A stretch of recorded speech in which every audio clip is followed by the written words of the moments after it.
Hello children, welcome to असा education. आज कर रहे हैं चैप्टर 3 इलेक्टोरल पॉलिटिक्स। ये आपका ग्रेड 9 का सोशल साइंस बुक का चैप्टर है। चैप्टर की शुरुआत जो है इसके इंट्रोडक्शन से, ओवरव्यू। जो हमारा पहला चैप्टर था उसमें हमने देखा कि जो लोकतंत्र है उसमें ना तो पॉसिबल है और ना जरूरी है कि लोग जो हैं वो डायरेक्टली गवर्न करें, रूल करें। सबसे कॉमन फॉर्म जो डेमोक्रेसी की है हमारे समय पे वो ये है कि लोगों को जो है गवर्न किया जाता है उनके रिप्रेजेंटेटिव्स यानी कि प्रतिनिधि के माध्यम से। इस चैप्टर में हम यही देखेंगे कि कैसे ये जो रिप्रेजेंटेटिव्स हैं ये चुने जाते हैं। सबसे पहले जो शुरुआत करेंगे उसमें ये समझेंगे कि इलेक्शंस क्यों जरूरी हैं और उनका हमारे जो डेमोक्रेसी में है वो क्या फायदा है, वो हमारे लिए क्यों उपयोगी है। इसके बाद हम ये समझेंगे कि जो इलेक्टोरल कंपटीशन होता है पार्टीज के बीच में वो कैसे लोगों के लिए फायदेमंद होता है और लोगों को सर्व करता है। फिर एक और सवाल आता है कि इलेक्शन को जो है डेमोक्रेटिक कौन बनाता है या क्या बनाता है। तो यहाँ जो मेन आइडिया है, बेसिक आइडिया, वो ये जानना है कि डेमोक्रेटिक इलेक्शंस और नॉन डेमोक्रेटिक इलेक्शंस में फर्क क्या होता है। बाकी जो पूरा चैप्टर है उसमें हम यही जानने की कोशिश करेंगे, ये जो हमारे सामने सारे सवाल हैं इनसे हम ये कोशिश करेंगे कि इलेक्शंस को असेस कैसे करते हैं। हर स्टेज देखेंगे इलेक्शन की, कैसे बाउंड्रीज जो है अलग अलग कॉन्स्टिट्यूएंसीज की बनाई जाती हैं, वहां से लेके जो रिजल्ट्स डिक्लेयर होते हैं। हर स्टेज पे यही सवाल होगा, क्या होगा और कैसे होगा इलेक्शंस में।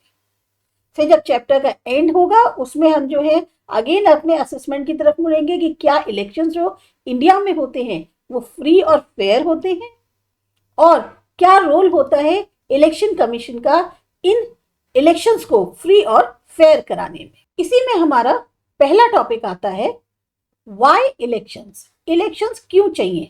सबसे पहले देखते हैं असेंबली इलेक्शन जो हरियाणा में हुए। मिडनाइट के बाद का समय है। एक उम्मीद करती हुई जो भीड़ है वो पिछले 5 घंटे से चौक पे बैठी हुई है टाउन के, और वो इंतजार कर रही है अपने लीडर के आने का। जो ऑर्गेनाइजर्स हैं वो एश्योर कर रहे हैं, रीश्योर कर रहे हैं भीड़ को कि वो जो है किसी भी वक्त आ सकते हैं। जैसे ही कोई गुजरती हुई गाड़ी उस रास्ते से निकलती है तो एकदम से क्राउड जो है वो खड़ा हो जाता है। उनको उम्मीद जग जाती है कि शायद वो आ गए। यहाँ पर जो लीडर हैं वो देवीलाल हैं, जो कि चीफ थे हरियाणा संघर्ष समिति के, और उनको जो है एक मीटिंग एड्रेस करनी थी करनाल में थर्सडे नाइट को। इनकी उम्र 76 ईयर्स है। बहुत ही बिजी आदमी है इस समय। इनका दिन जो है सुबह 8 बजे शुरू होता है, रात के 11 बजे खत्म होता है, और अभी तक सुबह से लेके इन्होंने 9 इलेक्शन की मीटिंग्स को एड्रेस कर चुके हैं। लगातार पब्लिक मीटिंग्स एड्रेस कर रहे हैं पिछले 23 महीनों से, और अपने जो इलेक्शन की तैयारी कर रहे हैं। तो ये जो है आपको एक रिपोर्ट दी गई है असेंबली इलेक्शंस जो हरियाणा में। ये जो न्यूज़पेपर रिपोर्ट है ये स्टेट असेंबली इलेक्शन जो हरियाणा में 1987 में हुए उसके बारे में। इस समय जो है यहाँ पर कांग्रेस पार्टी रूल कर रही थी 1982 से। चौधरी देवीलाल उस समय जो है ऑपोजिशन लीडर थे। उन्होंने एक मूवमेंट चलाया न्याय युद्ध यानी जस्टिस के लिए स्ट्रगल, और एक अपनी नई पार्टी बना ली लोक दल। इनकी जो पार्टी थी इनको और जो ऑपोजिशन पार्टीज थी उन्होंने ज्वाइन कर लिया ताकि एक फ्रंट बना सके कांग्रेस के अगेंस्ट इलेक्शंस। मतलब जो बाकी और विपक्ष की पार्टियां थी उनके साथ इनकी पार्टी ने भी उनको ज्वाइन कर लिया, और फिर एक साथ मिलकर कांग्रेस के खिलाफ इलेक्शंस में लड़ने के लिए ये लोग तैयार हो गए। जो इलेक्शन कैंपेन था उसमें देवीलाल ने कहा कि इनकी पार्टी जो है अगर इलेक्शंस जीतती है तो इनकी जो गवर्नमेंट है वो जो भी फार्मर्स हैं या छोटे छोटे बिजनेसमैन हैं उनके लोन को माफ कर देगी। वो ये भी प्रॉमिस करते हैं कि ये जो है सबसे पहला एक्शन होगा गवर्नमेंट का। मतलब हम जैसे ही सरकार में आएंगे सबसे पहले हम किसानों के और छोटे छोटे बिजनेसमैन के लोन माफ कर देंगे। लोग जो है वो बहुत ज्यादा नाखुश थे जो इस टाइम की एग्जिस्टिंग गवर्नमेंट थी उससे। वो भी देवीलाल के प्रॉमिस से बहुत अट्रैक्ट हो गए। तो जब चुनाव हुए उन्होंने भर कर जो है लोक दल और उनके अलाइंस के फेवर में वोट किया। अब लोक दल और उनके जो पार्टनर्स थे उन्होंने 90 में से 76 सीट्स जीत ली स्टेट असेंबली में। अकेले लोकदल को ही 60 सीटें मिली और इस तरह से उनको क्लियर मेजॉरिटी मिली असेंबली में। कांग्रेस को सिर्फ 5 सीटें मिली। अब जब एक बार इलेक्शन रिजल्ट्स अनाउंस हो गए तो जो उस टाइम के चीफ मिनिस्टर थे उन्होंने रिजाइन कर दिया। जो नए इलेक्टेड मेंबर्स थे लेजिस्लेटिव असेंबली के यानी लोक दल के, उन्होंने जो है देवीलाल को अपना नेता चुन लिया। गवर्नर ने इनवाइट किया देवीलाल को कि आप जो है एज नए चीफ मिनिस्टर ओथ ले लीजिए। 3 दिन के बाद इलेक्शन रिजल्ट्स जब डिक्लेयर हो गए थे तो वो जो है चीफ मिनिस्टर बन गए। जैसे ही वो चीफ मिनिस्टर बने, उनकी गवर्नमेंट ने एक गवर्नमेंट ऑर्डर इशू किया जिसमें उन्होंने सारे जो लोन थे छोटे किसानों के, जो मजदूर काम करते हैं खेतों पे या छोटे छोटे बिजनेसमैन, उनके सबके लोन माफ कर। इनकी पार्टी ने 4 साल जो है राज किया। अब अगले इलेक्शंस जो थे वो 1991 में थे, पर इस टाइम इनकी पार्टी जो है उतना पॉपुलर सपोर्ट जीत नहीं पाई। कांग्रेस फिर इलेक्शंस जीत गई और उसने जो है गवर्नमेंट बना ली। अब यहाँ पर एक चीज देखिए आप कि जगदीप और नवप्रीत ने इस स्टोरी को पढ़ा और कुछ उन्होंने कंक्लूजन्स निकाले। आपको ये बताना है इनमें से कौन से सही हैं, कौन से गलत हैं, या जो स्टोरी में इंफॉर्मेशन दी हुई है वो पर्याप्त नहीं है इनको राइट या रॉन्ग प्रूव करने के लिए। यहाँ पर पहला सेंटेंस दिया हुआ है, इलेक्शंस जो हैं वो क्या जो पॉलिसी है गवर्नमेंट की उसमें चेंजेस ला सकते हैं? हाँ, ये बात सही है, इसको हम ट्रू मान सकते हैं, क्योंकि जब भी कोई नई पार्टी पावर में आती है तो उसकी जो पॉलिसीज होती हैं वो पहले की जो गवर्नमेंट होती है उससे डिफरेंट होती हैं। तो इसके कारण जो इलेक्शंस होते हैं उसके वजह से पॉलिसीज में बदलाव आता है। दूसरा क्या है कि गवर्नर ने जो है इनवाइट किया देवीलाल को कि वो चीफ मिनिस्टर बन जाए, क्योंकि उन्होंने वो जो हैं बहुत ज्यादा इम्प्रेस थे उनकी स्पीचेस से।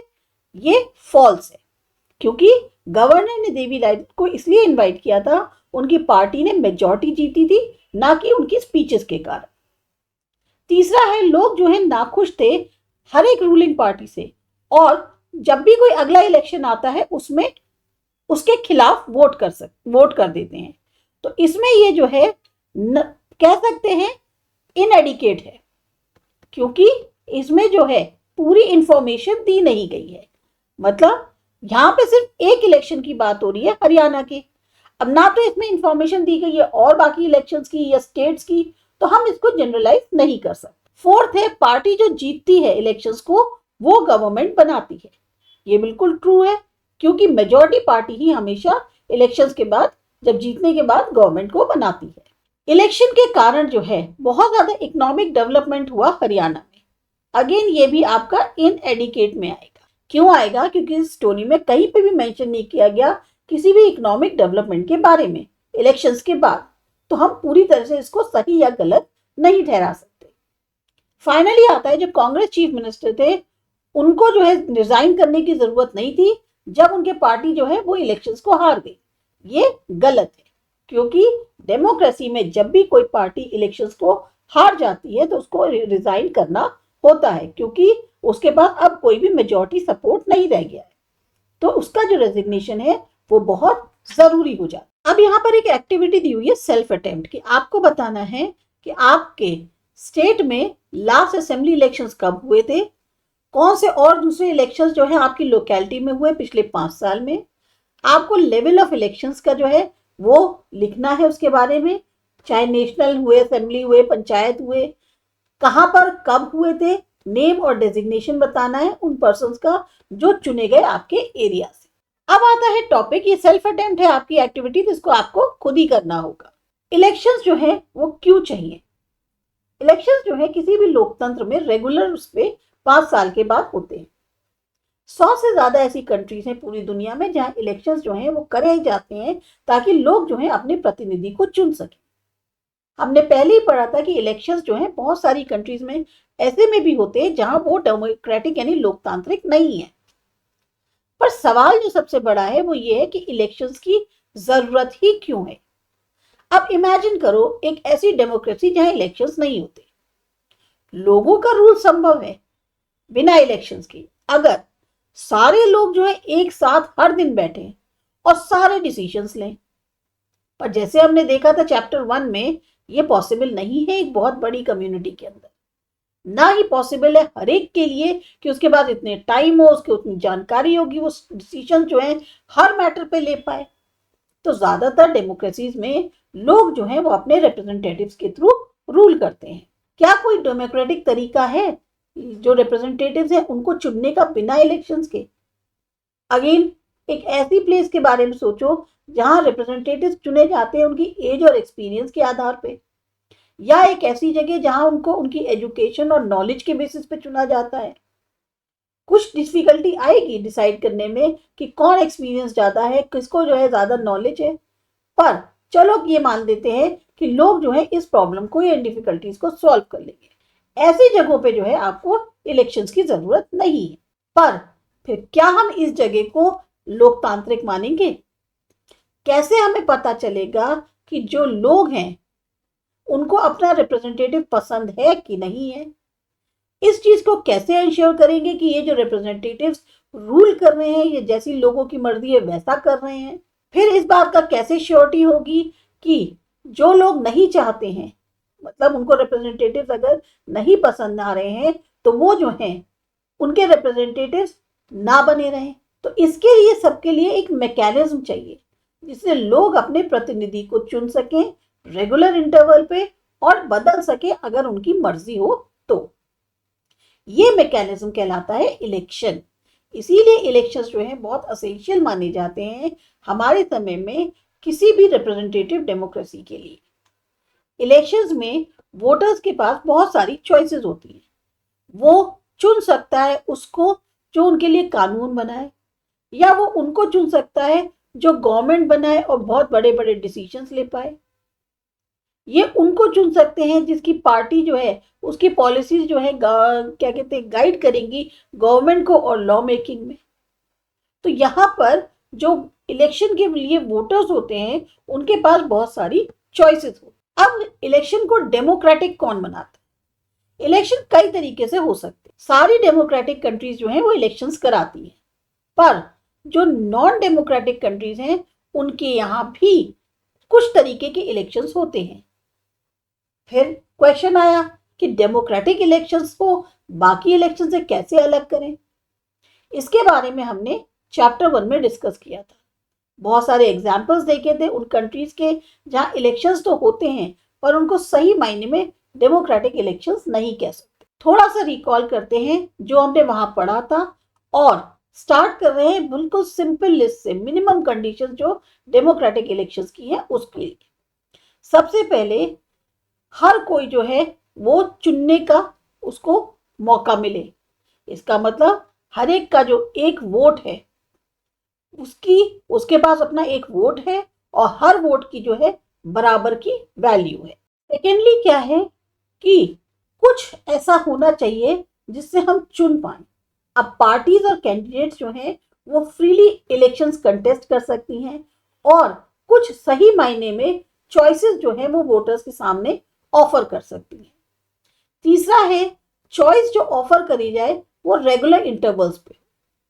इलेक्शंस हर 5 साल या कुछ साल बाद जो है रेगुलरली कराने जरूरी होते हैं। कैंडिडेट प्रिफर करता है या जो लोग हैं वो ये प्रिफर करते हैं कि कौन सा कैंडिडेट चुनना चाहिए। इलेक्शंस जो है वो फ्री और फेयर मैनर में कराने चाहिए जहां लोग जो है उन्हें चुन पाए जिनको वो सही मायने में चाहते हैं। अब ये सब जो कंडीशंस है बहुत आसान और बहुत सिंपल लग रही होगी, और बहुत सारी कंट्रीज ऐसी हैं जहां ये सब चीजें पूरी नहीं होती। इस चैप्टर में हम ये वाली जो कंडीशंस हैं इलेक्शंस जो कि हमारी कंट्री में होते हैं उसको अप्लाई करते हुए देखेंगे कि क्या हम इसे डेमोक्रेटिक इलेक्शंस कह सकते हैं। यहाँ एक क्वेश्चन है कि क्या ये अच्छा है कि हमारे पास एक पॉलिटिकल कंपटीशन हो? इलेक्शन जो है ओवरऑल मिला के पॉलिटिकल कंपटीशन है। ये कंपटीशन अलग अलग फॉर्म्स लेता है। सबसे जो ऑब्वियस फॉर्म है वो कंपटीशन होता है पॉलिटिकल पार्टीज के बीच में। कॉन्स्टिट्यूएंसी लेवल पे ये जो है कंपटीशन होता है बहुत सारे कैंडिडेट्स के आपस के बीच में। अगर कोई कंपटीशन नहीं होगा तो इलेक्शंस कराने की फिर जरूरत क्या है? इसीलिए क्या ये जो पॉलिटिकल कंपटीशन है ये अच्छा है? जो इलेक्टोरल कंपटीशन होता है इसके बहुत सारे डिमेरिट्स होते हैं, जैसे अच्छाई होती है तो बुराई भी होती है। ये एक कहीं ना कहीं सेंस ऑफ डिसयूनिटी या फैक्शनलिज्म कह सकते हैं हर लोकेलिटी में क्रिएट कर।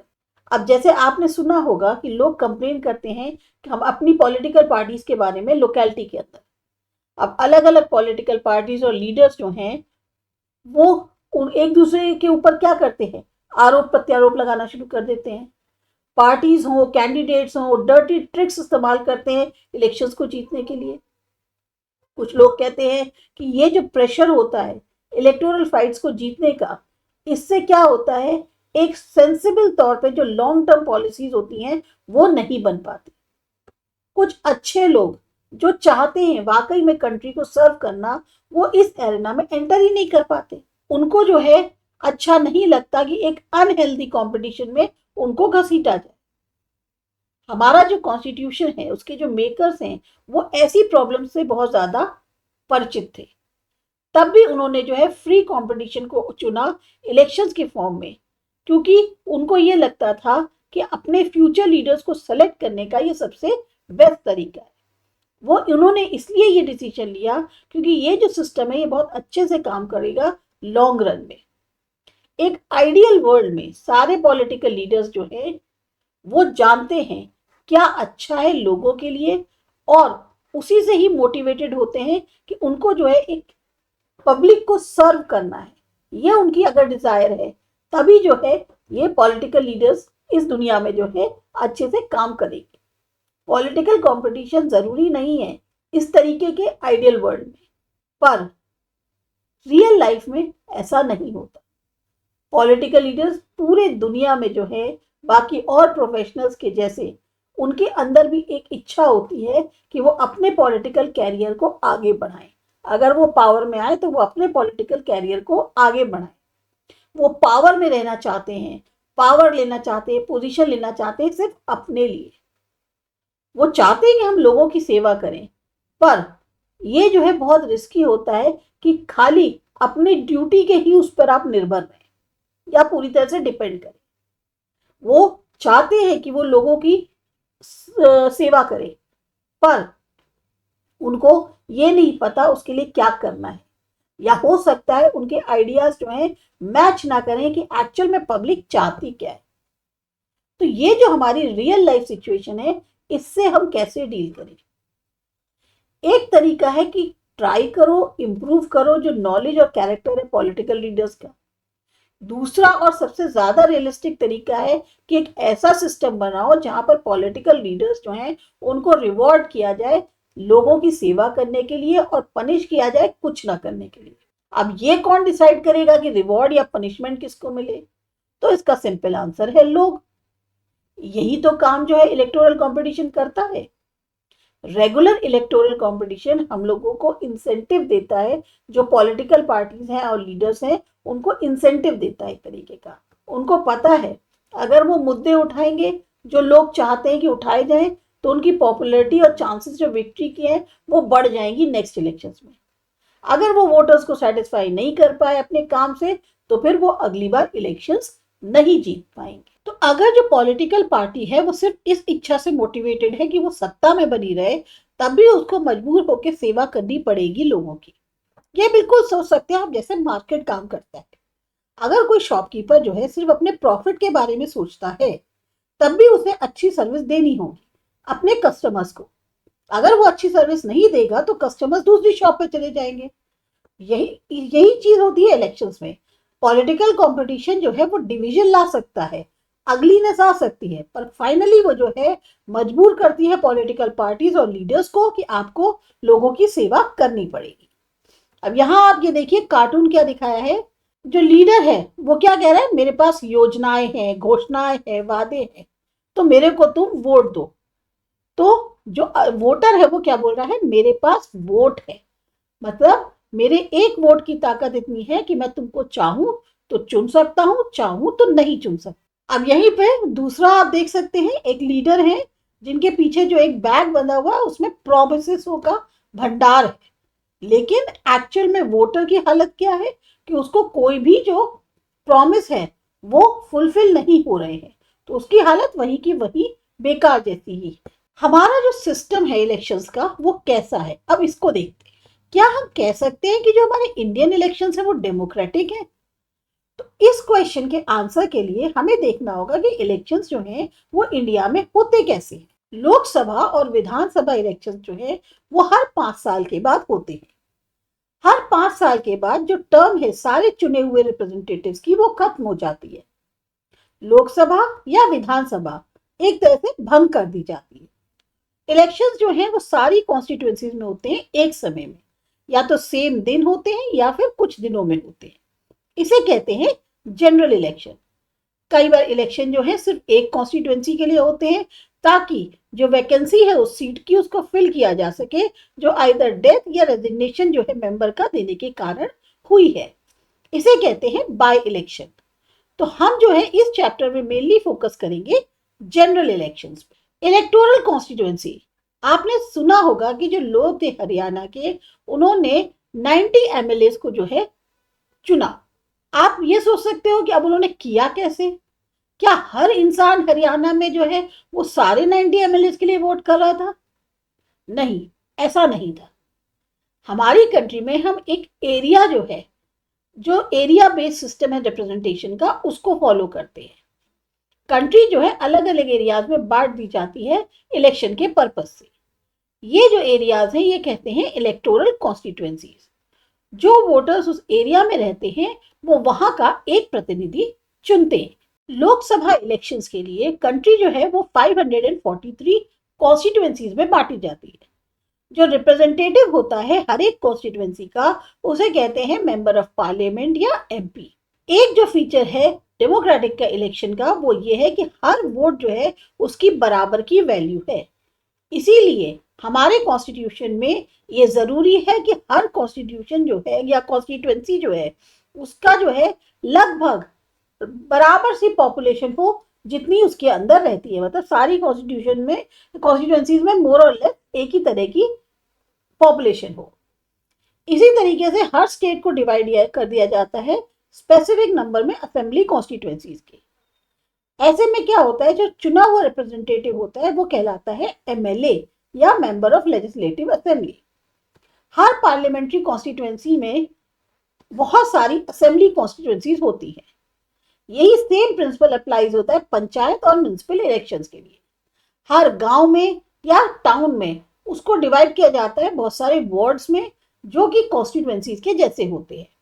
फिर हर वार्ड चुनता है एक मेंबर गांव का या अर्बन लोकल बॉडी का। कई बार ये कॉन्स्टिट्यूएंसीज जो है सीट्स के तरह काउंट करी जाती हैं। हर कॉन्स्टिट्यूएंसी रिप्रेजेंट करती है एक सीट असेंबली में। जब हम कहते हैं लोक दल ने 60 सीट्स जीती हरियाणा में, तो इसका मतलब है कि जो कैंडिडेट्स थे लोक दल के, उन्होंने 60 असेंबली कॉन्स्टिट्यूएंसीज जो है वो जीती स्टेट में, और इसलिए लोक दल के 60 एमएलए जो हैं वो होंगे स्टेट असेंबली में। अब यहाँ पे आपको गुलबर्ग की लोकसभा कॉन्स्टिट्यूएंसी दिखाई गई है और गुलबर्ग की डिस्ट्रिक्ट जो कलाबुरागी डिस्ट्रिक्ट है कर्नाटक में, उसकी कॉन्स्टिट्यूएंसी दिखाई गई है। अब देखते हैं रिजर्व कॉन्स्टिट्यूएंसी। हमारा जो कॉन्स्टिट्यूशन है उसमें जो है एंटाइटल किया है हर एक सिटीजन को कि वो अपना कोई भी प्रतिनिधि चुन सकता है या खुद भी एक प्रतिनिधि के तौर पे चुना जा सकता है।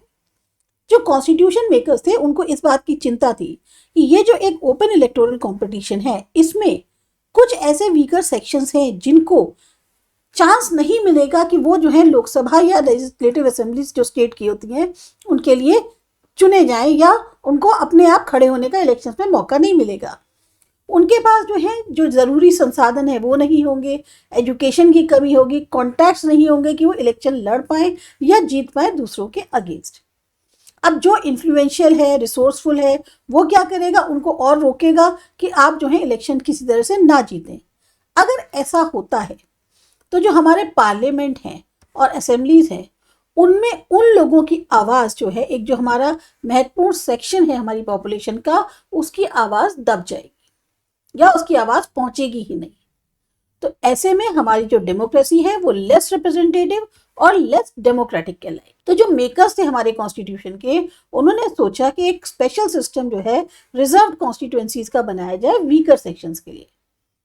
कुछ कॉन्स्टिट्यूएंसीज जो हैं वो रिजर्व हैं उन लोगों के लिए जो एससी और एसटी को बिलोंग करते हैं, यानी शेड्यूल्ड कास्ट और शेड्यूल्ड ट्राइब्स को। जो शेड्यूल्ड कास्ट रिजर्व कॉन्स्टिट्यूएंसी होती है उसमें सिर्फ जो शेड्यूल्ड कास्ट को बिलोंग करता है वो ही इलेक्शन के लिए खड़ा हो सकता है। इसी तरीके से जो शेड्यूल्ड ट्राइब्स को बिलोंग करते हैं वो इलेक्शन लड़ सकते हैं उस कॉन्स्टिट्यूएंसी से जो स्पेशली शेड्यूल्ड ट्राइब्स के लिए रिजर्व्ड है। लोकसभा में इस वक्त 84 सीट्स ऐसी हैं जो रिजर्व्ड हैं एससीज के लिए और 47 ऐसी हैं जो रिजर्व्ड हैं एसटीज के लिए, जैसा कि 26 जनवरी 2019 में किया गया है। ये जो नंबर है ये उस प्रपोर्शन में है जो इनका शेयर बनता है टोटल पॉपुलेशन में। तो जो रिजर्व सीट्स हैं एससी और एसटी की, वो ऐसा नहीं है कि किसी और सोशल ग्रुप का एक जो वाजिब हिस्सा है, लीगल हिस्सा है, उसे ले लें। ये सिस्टम जो रिजर्वेशन का था इसको बाद में और एक्सटेंड कर दिया गया और वीकर सेक्शंस जो डिस्ट्रिक्ट के हैं या लोकल लेवल के हैं उनके लिए। बहुत सारे स्टेट्स में जो सीट्स हैं रूरल यानी पंचायत और अर्बन म्यूनिसिपैलिटीज हैं, कॉरपोरेशंस हैं, लोकल बॉडीज जो हैं उनके लिए रिजर्व कर दिया गया है ओबीसीज के तौर पर। जो प्रपोर्शन है सीट्स का वो वैरी करता है स्टेट टू स्टेट जो रिजर्व करी गई हैं। इसी तरह से 1/3 जो सीट्स हैं वो रिजर्व की गई हैं रूरल और अर्बन लोकल बॉडीज में विमेन कैंडिडेट्स के लिए। नेक्स्ट आती है वोटर लिस्ट। एक बार कॉन्स्टिट्यूएंसी डिसाइड हो जाती है तो जो अगला स्टेप होता है वो ये होता है कि कौन वोट कर सकता है, कौन वोट नहीं कर सकता। ये डिसीजन जो है किसी पर भी छोड़ा नहीं जा सकता लास्ट डे तक। डेमोक्रेटिक इलेक्शन में जो लिस्ट है उन लोगों की जो एलिजिबल है वोट करने के लिए वो बहुत पहले तैयार कर ली जाती है इलेक्शन से और हर एक को दे दी जाती है। इस लिस्ट को ऑफिशियली कहा जाता है इलेक्टोरल रोल और जनरली इसको हम जानते हैं वोटर लिस्ट के नाम से। बहुत ही इंपॉर्टेंट कदम होता है क्योंकि ये जो है लिंक करी जाती है फर्स्ट कंडीशन जो डेमोक्रेटिक इलेक्शन की है उससे। हर एक को बराबर का मौका मिलना चाहिए अपने रिप्रेजेंटेटिव्स को चुनने का। पहले हमने पढ़ा प्रिंसिपल क्या है यूनिवर्सल एडल्ट फ्रेंचाइजी का। प्रैक्टिस में इसका मतलब हुआ कि हर एक का जो है एक वोट होना चाहिए और उस वोट की हर एक की बराबर वैल्यू होनी चाहिए। कोई भी जो है इस बात को नहीं डिनाई करेगा कि जो राइट टू वोट है उसको बिना किसी रीजन के नहीं दी गई है। अलग अलग सिटीजन्स जो हैं एक दूसरे से अलग होते हैं कई तरीकों से। कुछ रिच होते हैं, कुछ पुअर होते हैं, कुछ बहुत एजुकेटेड होते हैं, कुछ कम एजुकेटेड होते हैं, कुछ बिल्कुल ही एजुकेटेड नहीं होते, कुछ काइंड होते हैं, कुछ उतने काइंड नहीं होते हैं, पर सब ह्यूमन बीइंग्स हैं जिनकी अपनी ज़रूरतें हैं, अपने नज़रिए। इसीलिए हर एक को मौका मिलना चाहिए एक इक्वल से का डिसीजंस में भी जो उनको प्रभावित करता है। हमारी कंट्री में सारे सिटीजन जिनकी एज 18 ईयर्स है या उससे अबव है वो इलेक्शन में वोट कर सकते हैं। हर सिटीजन के पास अधिकार है कि वो वोट डाले, भले ही वो किसी भी कास्ट का हो, रिलीजन का हो या जेंडर का। कुछ क्रिमिनल्स और पर्सन्स जिनके माइंड उतने सही नहीं होते हैं वो भी नहीं डिनाई किए जा सकते कि आप राइट टू वोट ना करें, पर अगर उनको करते हैं तो वो बहुत ही रेयर सिचुएशन होती है। यहाँ पे देखिए डू यू नो में दिया है कि जैसे इन पंचायत 1/3 जो सीट्स हैं पार्लियामेंट और लेजिस्लेटिव असेंबलीज में वो विमेन के लिए रिजर्व होती हैं नारी शक्ति वंदन अधिनियम के अंतर्गत 2023। जो ये विमेन रिजर्वेशन एक्ट है 2023 का, उसके अकॉर्डिंग जो है 1/3 सीट्स जो है पार्लियामेंट और लेजिस्लेटिव असेंबलीज में विमेन के लिए रिजर्व की गई हैं। अब ये देखिए आपके इस पेज पे लोकसभा कॉन्स्टिट्यूएंसीज दी गई हैं मैप के माध्यम से। टोटल नंबर ऑफ कॉन्स्टिट्यूएंसीज 543 हैं, जनरल सीट्स 412 है, रिजर्व सीट्स जो एससीज के लिए 84 और एसटीज के लिए 47। कलर वाइज आप इनको डिफरेंशिएट कर सकते हैं। सारी की सारी जितने भी स्टेट्स हैं उनकी सबकी कॉन्स्टिट्यूएंसीज कितनी है, यानी कि कितनों को कितनी सीट्स मिलेगी in parliament as per constituency वो जीत के आएंगे, वो यहाँ पर दी गई है यूनियन टेरिटरीज की भी और स्टेट्स की भी। अब आपको यहाँ पर मैप देखते हुए बताना है उन क्वेश्चंस को। जो नंबर है लोकसभा कॉन्स्टिट्यूएंसीज का स्टेट में वो कितना है और नेबरिंग 2 स्टेट्स का कितना है, ये आपकी सेल्फ अटेम्प्ट एक्टिविटी है। कौन से स्टेट्स हैं जिनमें 30 से ज़्यादा लोकसभा कॉन्स्टिट्यूएंसीज, आप यहाँ पर सर्च कर सकते हैं आराम। क्यों सम कॉन्स्टिट्यूएंसीज जो एरियाज में है जो छोटी हैं, बाकी जो है इतनी बड़ी कैसे हैं। क्यों सम स्टेट्स के जो है लार्ज नंबर ऑफ कॉन्स्टिट्यूएंसीज हैं। क्या ये कॉन्स्टिट्यूएंसीज रिजर्व जो करी गई है एससीज और एसटीज के लिए ये ओवरऑल एंटायर कंट्री में इवनली स्प्रेड है या कुछ एरियाज में ही ऐसा है। तो ये जो सारे आंसर्स हैं ये आप इस मैप की मदद से दे सकते हैं। सेल्फ अटेम्प्ट एक्टिव, ये जो है रिस्पॉन्सिबिलिटी बनती है गवर्नमेंट की कि वो जो है नेम्स को हासिल करे जो भी एलिजिबल वोटर्स हैं और उनको वोटर लिस्ट में उनका नाम ऐड करे। अब नए लोग जो वोटिंग एज को हासिल कर रहे हैं उनके नेम्स को वोटर लिस्ट में ऐड होना जरूरी है। जो लोग आइदर प्लेस छोड़ के चले गए या जिनकी डेथ हो गई उनके नाम डिलीट करने चाहिए। एक कंप्लीट रिवीजन जो लिस्ट का है वो हर 5 साल बाद होता है। ये इसलिए किया जाता है ताकि आप अप टू डेट रह सके। पिछले कुछ सालों में एक नया सिस्टम आया है, इलेक्शन फोटो आइडेंटिटी कार्ड, जिसे बोलते हैं EPIC। इसे इंट्रोड्यूस किया गया है। गवर्नमेंट जो है वो ट्राई कर रही है कि ये कार्ड जो है हर एक इंसान को दे वोटर लिस्ट पे। वोटर्स को ज़रूरी होता है कि वो इस कार्ड को कैरी करके आए जब वो वोट करने जाते हैं, ताकि कोई भी जो है किसी और के वो नाम का वोट ना डाल दे। पर अभी भी ये कार्ड ऐसा नहीं है कंपलसरी है वोटिंग के लिए। वोटिंग के लिए वोटर्स जो हैं और भी बहुत सारे कार्ड दिखा सकते हैं जो ID प्रूफ हो, जैसे राशन कार्ड है या ड्राइविंग लाइसेंस है। नॉमिनेशन कैसे होता है कैंडिडेट्स का? अभी हमने देखा कि डेमोक्रेटिक इलेक्शन में लोगों के पास सही मायने में चॉइस होती है। ये तब होता है जब कोई भी रिस्ट्रिक्शन नहीं होता है किसी के लिए भी कि तुम इलेक्शन में कंटेस्ट कर सकते हो, और यही हमारा सिस्टम प्रोवाइड करता है। जो कोई भी वोटर है वो भी जो है कैंडिडेट बन सकता है इलेक्शन में।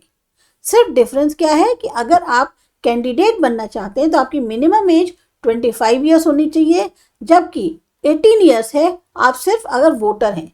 इलेक्शन में खड़े होंगे तो 25 ईयर्स के होने चाहिए, वोट डालने जा रहे हैं तो 18 ईयर्स होना चाहिए। कुछ और भी रिस्ट्रिक्शंस हैं क्रिमिनल्स पे, लेकिन ये तब अप्लाई होते हैं जब बहुत एक्सट्रीम केसेस होते हैं। पॉलिटिकल पार्टीज अपने कैंडिडेट्स को नॉमिनेट करती है, जिनको फिर पार्टी सिंबल मिलता है और सपोर्ट मिलता है। पार्टी नॉमिनेशन जो है वो ज़्यादातर पार्टी टिकट कहलाता है।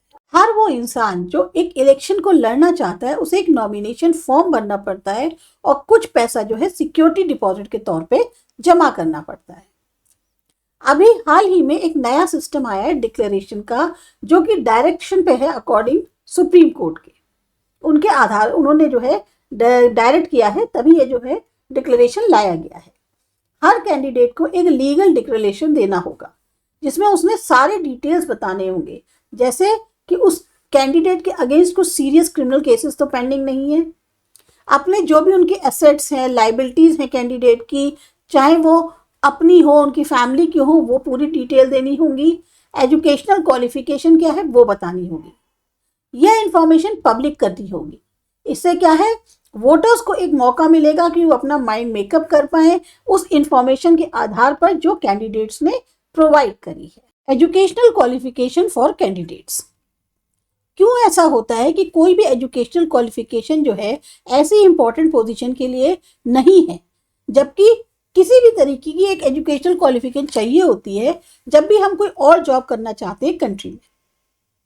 तो इसका जवाब एक ये हो सकता है कि एजुकेशनल क्वालिफिकेशन ऐसा नहीं है कि हर एक तरह की जॉब के लिए चाहिए ही चाहिए। अब जैसे अगर इंडियन क्रिकेट टीम में सिलेक्शन होना है तो उसके लिए जो क्वालिफिकेशन चाहिए वो उसमें एजुकेशनल डिग्री की इतनी वैल्यू नहीं है, बल्कि उसकी एबिलिटी है कि वो क्रिकेट को बहुत अच्छे से खेल पाता हो।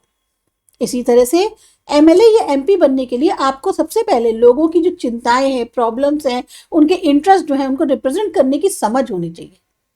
आप कर सकते हैं या नहीं इसको जांचते हैं लाखों एग्जामिनर्स यानी उनके वोटर्स हर 5 साल के बाद।